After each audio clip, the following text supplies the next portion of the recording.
7 Junie. Ons kies die beste vriende.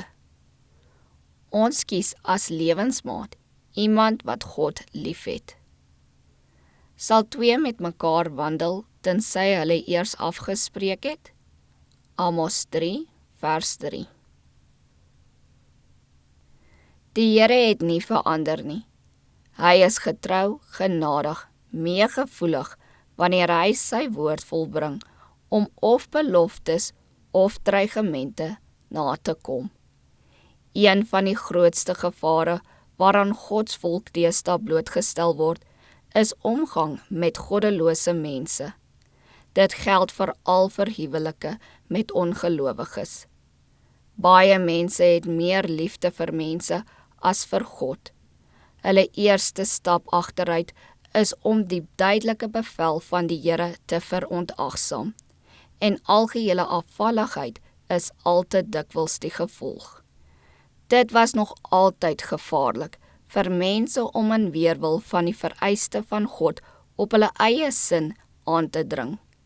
Nogtans is dit vir die mens moeilik om te leer dat God bedoel wat hy sê.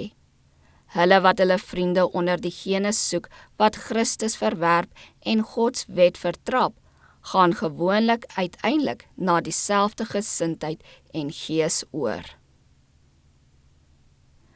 As ons die hoogste sedelike pyl wil bereik en 'n volmaakte geestelike karakter wil verkry, moet ons uiters versigtig wees in die vriendskappe wat ons aanknoop en in die keuse van 'n lewensmaat.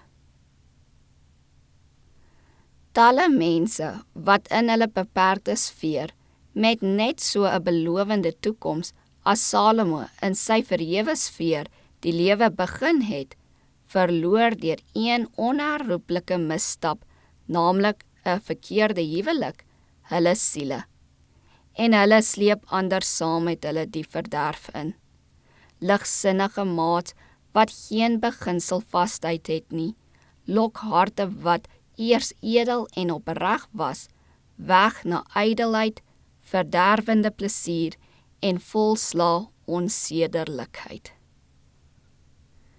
Ons moet altyd in die redding van die onboetvaardiges belangstel en ons moet vriendelik en hoflik teenoor hulle wees. Maar al veilige keuse is om vriende te kies wat vriende van God is.